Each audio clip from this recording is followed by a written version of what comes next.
Good morning. This is Annie Fan, Chicago Title. I'm the vice chair for the affiliate this year. Today we're going to have a wonderful event with a mixed affiliate panel. And first, I wanted to introduce you to each one of them. The first one is Horacio Garfield from Buyer Protection Group. And the second one is Lily Hall from State Farm. The third one is David Tran, Home Guard Home Warranty. Then we have our Dana Lowe from Wells Fargo. Good morning. And the last one is Marcus Jacks from Western Resources Title. Good morning. So now each one of them, they have about 30 minutes short introduction. And we would start their bio. Maybe let's make it 1 minute.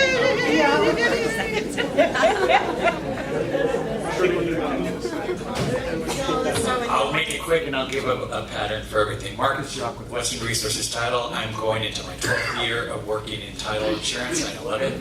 And I'm going on my 5th year of participating in this at this board, and I love it too. Good morning, everyone. God, I don't want to tell you how many years I'm in business. It's too embarrassing. I'm the oldest one, so that's it. Janet Lowe, Wells Fargo Home Mortgage. Make it a good day.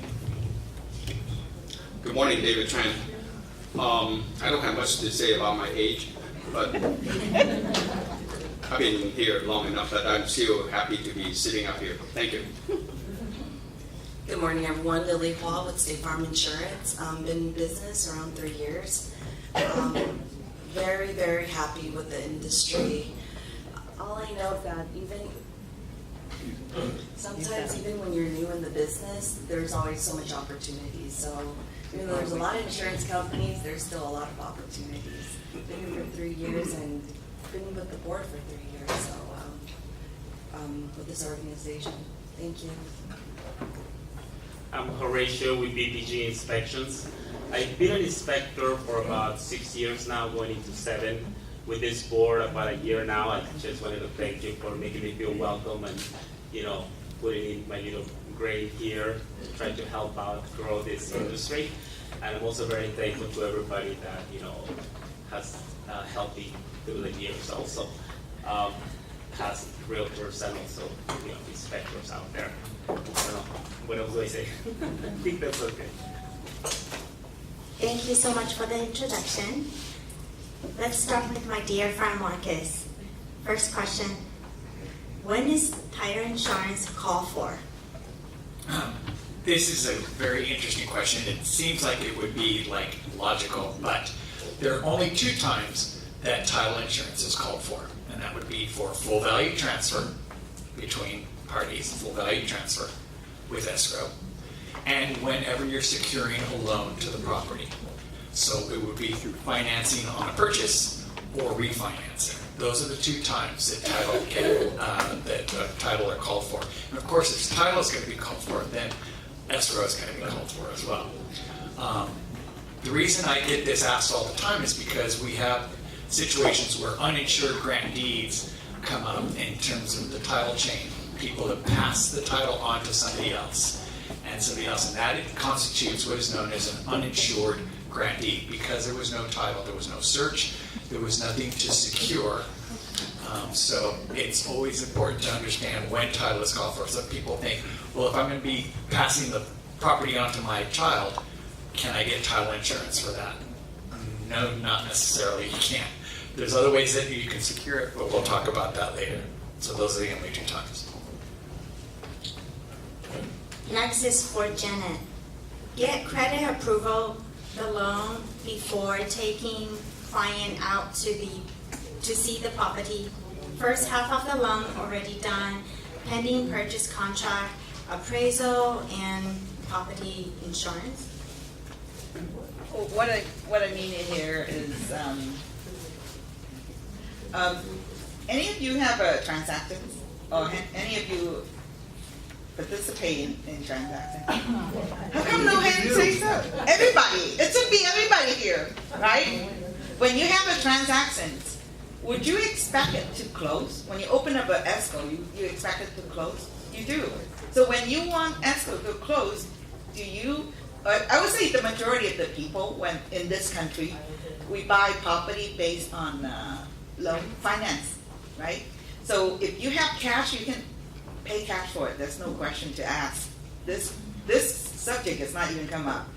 But if you have, the majority of us have to deal with financing, would you like to make sure that the financing is secure and not fall out at the very end of it? So make sure when you go into a transactions, before you even go into a transaction, ask your buyer if they have a loan that is credit approval, not just pre-approval. Pre-approval, we can run the DU all day long, and we'll split out and saying that it's approved. But when I presented the document to the underwriter, he or she will say, I don't like this, I don't take this, I don't take this, I don't take this. Okay. So, sample, I have a client said, I pay cash for my rental property. But on the tax return, he only show about a year history that he have the property. But in the back end, he have about 12 years of managing a property. Why do I say that? Because he managed the property for his mom. The mom is not here. He's not a realtor. He do all the rent payments. This is the experience that he have accumulated throughout the 12 years. But the underwriter doesn't take into consideration because it's not show up in his tax return.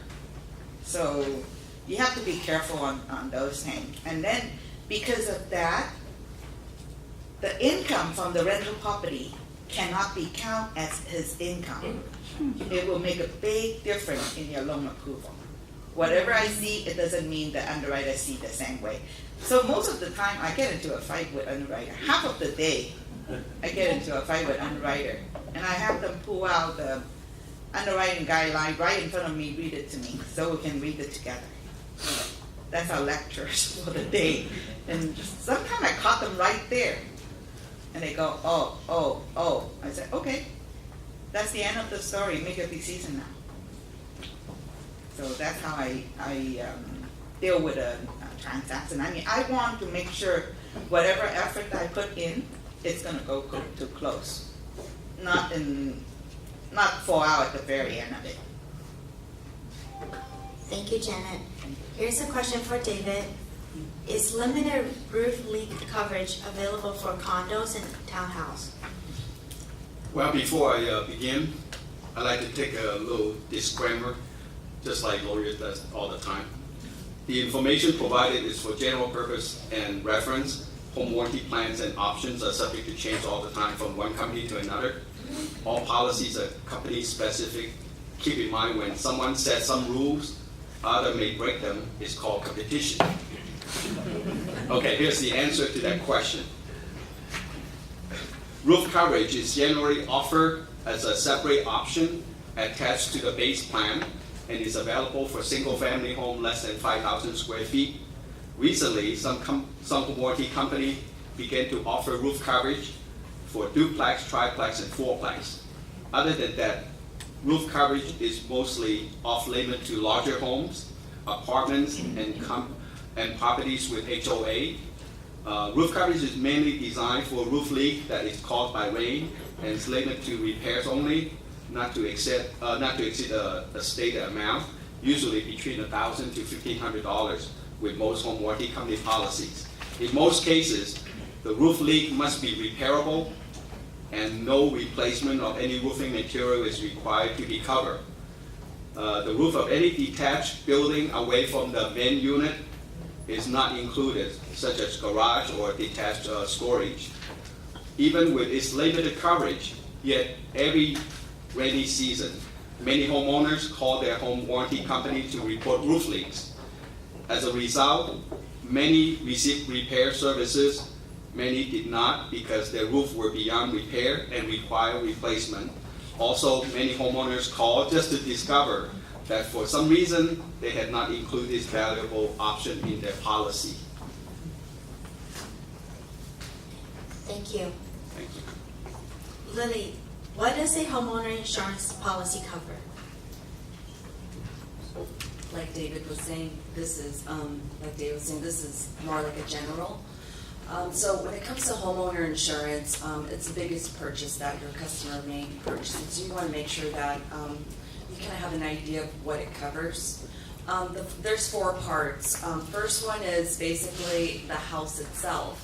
A lot of people are like, oh, my home is $5 million. How come your dwelling cost is only $3 million? It doesn't make sense. Well, what we do is we use a calculator to calculate the house itself. How much does it cost to rebuild the flooring, the labor, the frame, the roof, everything like that? So it may not add up to $5 million, right? Maybe $3 million, or maybe less, $2 million to replace the home, just in case there's a fire, water damage, wind damage, like some of those, if something like that were to happen. So the next thing I want to talk about is personal property. When you flip the house upside down, everything that falls out is considered as your personal property. Some people are like, well, I have my Rolex watch or something like that. You know, I have a theft claim. Well, just to let you know, if you have anything very expensive, talk to your agent because they may have a separate policy to insure it. Because if, knock on wood, something happens, there's theft, you can't say you have 5 Rolex watches, right? To report, because, you know, may not be, you know, true. So the next one is liability. Liability is when someone comes in your house, you guys are having a party or something like that, someone slips and falls, or let's say your dog bit someone, you know, so that's liability. It's basically protects you when you get sued, pretty much. And the last one is what we call loss of use. Loss of use is basically, let's say, knock on wood, your house is on fire, let's say you gotta move somewhere to, you know, while they rebuild. So a lot of the insurance company will, you know, let you stay at a place, a hotel or a house while it gets built, maybe pay for your meals and stuff like that. So it's really important to understand, you know, your coverages, especially with your customers. You know, when you talk to them, what's a homeowner insurance? And you have no idea what it covers. So I do have some brochures here. So if you guys want to look at it, thank you. Thank you, Horacio. Here's a question for you. As an agent, why should I highly recommend my buyer to get a home inspection? I often get that question a lot. I mean, why are you here? What are you looking at? That sort of thing. Well, as a consumer, you want to know what it is what you're buying. You want to know where your money is going, especially if you're spending, you know, $2-3 million on a house. Also, you as an agent that is representing that buyer, I mean, how many of you do not want to turn that buyer into a client and that client to give you referrals? Raise your hand, the person that does not like that. Exactly. Okay, so my recommendation is for you to bring in, you know, and encourage, you know, your client to know what it is that they're buying. You know, it's best to know in advance and not later on, you know, have that client, have that home buyer say, you know, my agent threw me into this, you know, Trojan horse and now everything is falling. You know, and then you get that reputation, you know, word gets around. Now with social media, everybody sends an email or posts something online, and it ruins your reputation. So it's best to give that client the best information possible of where that money is going and what it is that they're investing it on. Thank you. Marcus, what are the important items to read and understand from a prelim? This is very important. When you open up an escrow, you're going to get a prelim. If you're representing the seller, you're going to look for certain things, and if you're representing for the buyer, you're going to look for certain things. Let's say you're opening and you're representing the seller.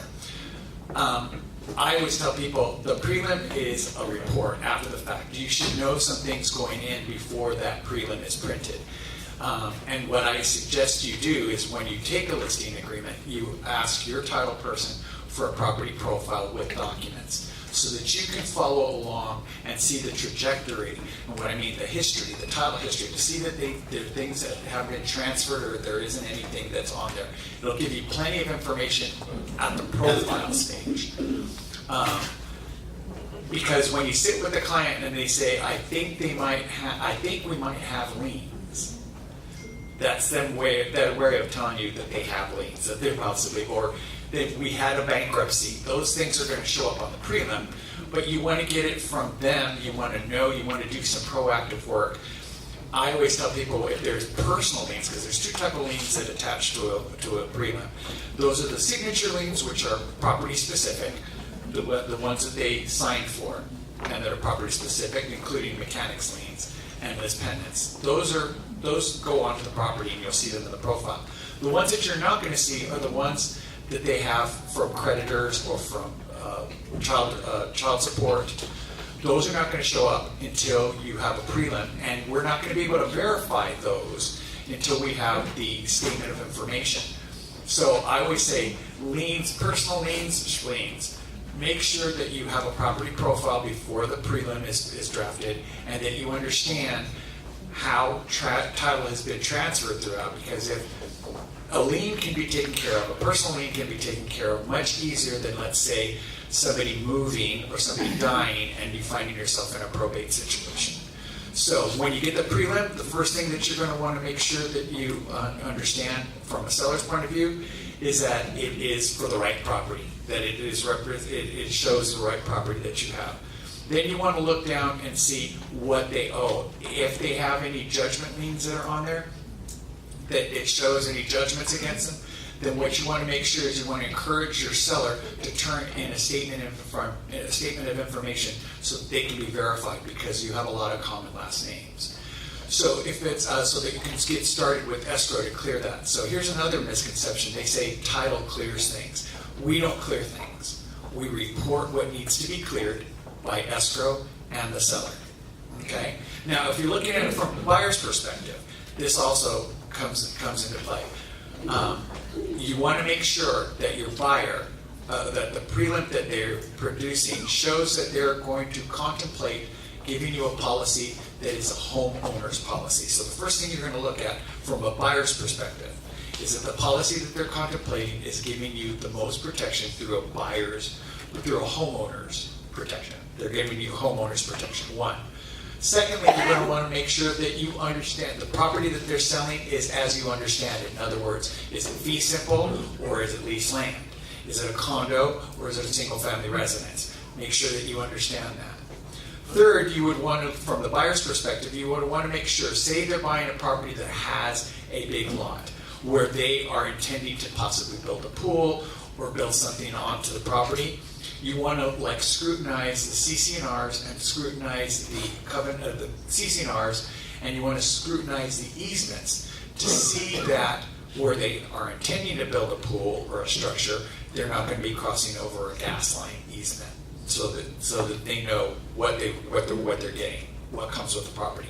And lastly, and we're going to be talking about this later, I'm going to have one of my competitor colleagues come up and talk about that. One of the things that you want to make sure is that they are not encumbered, or if they are encumbered by a solar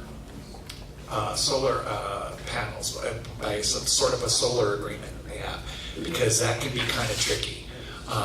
If they are encumbered, if they have a solar agreement that they're encumbered by, then it's going to mean one of two things. Either they're going to have to pay off what they owe on their lease and buy the equipment out if they've been leasing, or the buyer is going to have to qualify for that lease. So it can get kind of tricky and snary in that scenario.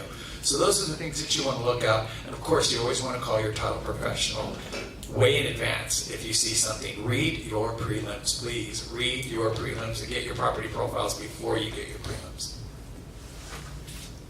Here's to Janet. What are the upfront questions or concerns clients may have and should ask?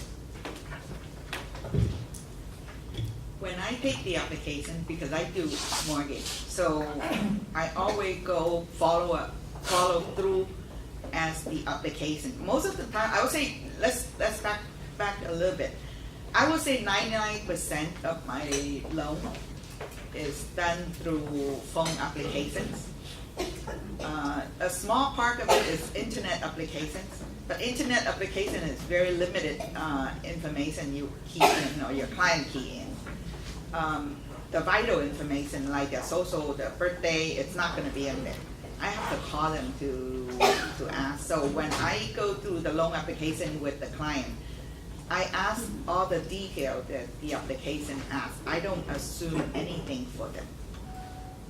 So I would expect them to tell me the truth, because I will ask you if you have child support, if you have something that I don't foresee in before I even get your financial information. I'll ask, but please tell me the truth. That's the whole thing.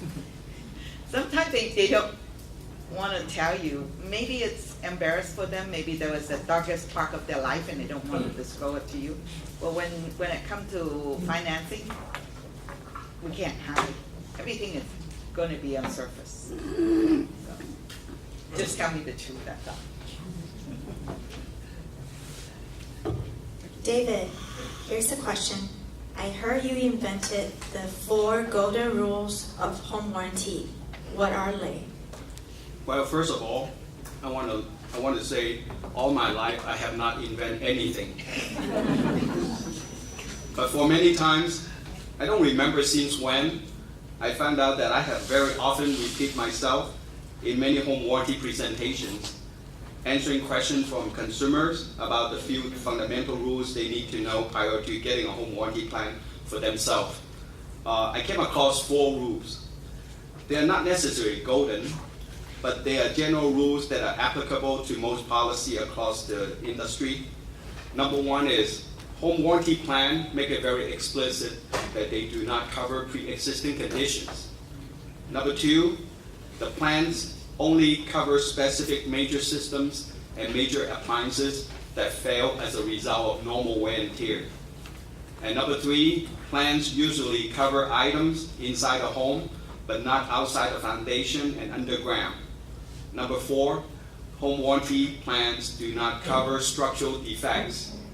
These 4 rules serve a good purpose for an easy understanding of a basic plan, but all home warranty plans are company specific, so keep in mind, whenever there are rules, there are also exceptions to the rule.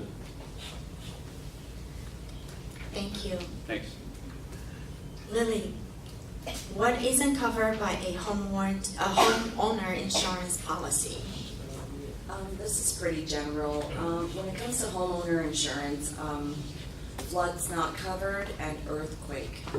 So sometimes my customer will ask me, how come the earthquake has gone up? So what happens is, where do they get the numbers from to rebuild the home? So what it does is it follows your homeowner insurance. So if your homeowner insurance is dwelling $2 million, your earthquake is also going to be $2 million. So at the same time, it's going to renew at the same time. So some people are like, can I just buy earthquake from you? I just recommend you have to go to where your homeowner insurance is, because it'll follow where the earthquake's going to be. So one other thing to keep in mind with earthquake is sometimes they send you these brochures like if you have a home, buy this coverage, buy this coverage. It's always good to talk to your earthquake, your insurance agent about earthquake. It can be a little bit complicated. So it's really important to know what you're buying, because when an earthquake hits, if you don't meet the deductible, it's not going to cover it. So, let's say, your dwelling deductible, let's say it's $50,000. You have to hit $50,000 before they pay out anything. Let's say you have personal property inside, all your TVs and everything is all destroyed. There's a separate deductible that you can opt into just to protect your personal stuff. So they came out with a new earthquake program. So it's really important to consult with your insurance agent to see what plan am I on, or am I even on the right plan that I want to protect my personal property. So, okay, thank you. Horacio, what should I look for when shopping for a home inspector, and what should I expect during and after the inspection? Okay, let me start off by just a little story that happened to me. There was one time I did an inspection and I got an email from the agent giving me a laundry list of items that he wanted me to remove from the report because he said that was going to kill his deal. Well, what I recommend you do, always look for an inspector that is ethical, honest, and professional and knowledgeable. You never want to be in a situation where the inspector is hiding something or he didn't disclose something. That's just not ethical, that's just not professional. So you may want to look into that, very, very important. Obviously, somebody that has been in the business for a while. So look for an inspector with those qualities firsthand. Now, before the inspection, obviously, you want to research the inspector, research the company. You guys have colleagues that may have had, inspections with this inspector. Review the reports, everything online. We all have companies and we all have sample reports online. So it is important to do a little bit of research on that. During the inspection, obviously you want the guy to come in, look professional, to be able to treat your client professionally and ethically, and do a very thorough inspection. Provide you with pictures in the report and also explanations. And after the inspection, to be available for questions. I myself receive calls from clients 6 months after the inspection that I have to look through my files to find that inspection. And I don't mind receiving those calls. I'm always here for you guys. My goal is to help you find your client a perfect home and to land that sale. Thank you. So now we're going to open for questions. Any questions? We know everything. Next time we let Bob do it. Yes. You mentioned that if you transfer your property, say, to your children, that the title doesn't cover it. What happens is there's only 2 times that you get title insurance, correct? And that would be during a full value transfer or to secure a loan to the property, right? If you are wanting to transfer from to an heir, so to speak, the most secure way, and you're going to get asked this, what do I do when I want to pass my property on to my children? You're going to get asked this as professionals. You know that you're not supposed to give advice on how they should vest their home. What I would start off by saying is, the most secure means of maintaining your property in terms of vesting is by way of a trust. I bought my personal property for the first time last year, and 2 months later I had it in a trust, even though I don't have children, but I have heirs or I have people that I'm going to leave it to. That's the most secure way of holding your property. Say you want to leave it to a child, okay? Say you want to leave it to a child and you have one child. There is such a thing as Proposition 58 where you can give them the one-time transfer from parent to child. And they're going to be able to inherit that property and not have the tax consequences. However, I don't know if that will it won't make for an assessable event. However, if you have other children, then it can become a dispute because, there's always going to be disputes between heirs and then children. So again, the most important thing to do would be to leave it, to put it into a trust if you want to distribute it later after you're gone to heirs. Did that answer your question? But as far as the title insurance. As far as the title insurance, okay, let me give you an example when it's an uninsured grantee. You have a husband and wife. You have a husband and wife that say they didn't have kids, okay? They get up in age and they ask that their niece, who's going to take care of them, be put on title. They fill out a grant deed, and they put her on title. Now all 3 of them are as joint tenants. When they've done that, they've done 2 things. They've signed an uninsured grant deed because they passed the ownership on to the niece without any consideration. And they did that without title insurance. Remember, title insurance is for a full value transfer when there is money involved. That's one of the repercussions. That's one of the things that they've done. Now, any liens that she has are going to be attached to the property. Not only that, it makes for an assessable event. So, what happens at the time, they see at the recorder's office, they see if there's been a change in ownership. They report, they see that grant deed and it goes into one pile for reassessment. Not at the time. They're going to put it in one pile because they're looking for all the transfers that have been done on property to do a reassessment for supplemental taxes, right? That's when they see that, they're going to put it on one pile. Later, when they sell that home, through title, they're gonna look at that one time that they changed it from husband and wife to their niece, or added the niece, and if she now sells that home, they're going to be reassessing the property for supplemental taxes, and they're gonna look back at that one change in ownership, and they're also gonna reassess that. So she's going to be charged for back taxes from the moment that she does that. And I've talked to several tax assessors, and I said, what if they move, somewhere else and they don't buy a house? The tax assessor is just as astute as the IRS in finding people who owe them money. So sometimes you're looking at from the time that she owned it to the time that she sold it, you're looking at like maybe an assessment for $25,000, $30,000. It depends on. So there's two repercussions from not doing things either through a trust or with title. Did that explain that? Marcus, I have a question for you. I have a question. Oh, that's a good question. Yes. Okay, Maggie.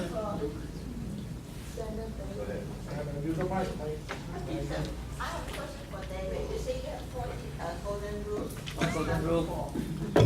What's number What four? was the question again? The four golden rules, what's number four?